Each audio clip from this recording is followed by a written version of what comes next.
Fasting, a profound practice, involves deliberately forsaking physical indulgence for a designated duration to pursue loftier spiritual objectives.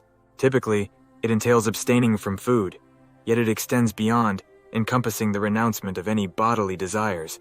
Christians, for instance, may refrain from activities like television or internet usage, dedicating that time to prayer and divine communion. Through fasting, one relinquishes worldly attachments to beckon the supernatural, attuning oneself to discern the voice of God amidst turmoil or need. Biblically entrenched, fasting served as a pivotal tool for spiritual breakthroughs in times of crisis or when seeking divine direction.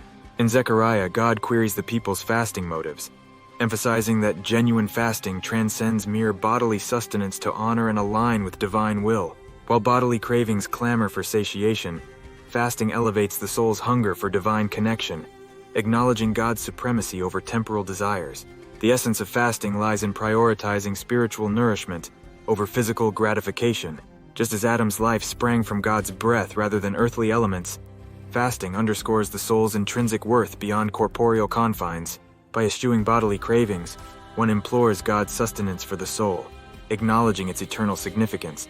It's a conscious choice to trade immediate gratification for enduring spiritual enrichment, akin to prioritizing a lucrative business deal over a fleeting meal.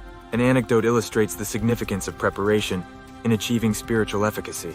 Similar to sharpening an axe during breaks, fasting sharpens one's spiritual faculties, facilitating deeper communion with the divine.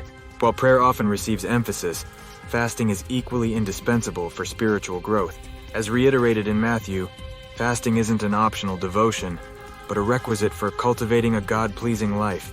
In prayer, we beseech God's guidance, acknowledging His sovereignty and seeking alignment with His will. We humbly seek His mercy, knowing that despite our failings, His compassion prevails. May our hearts remain tender toward divine truths, earnestly longing for His presence in our lives.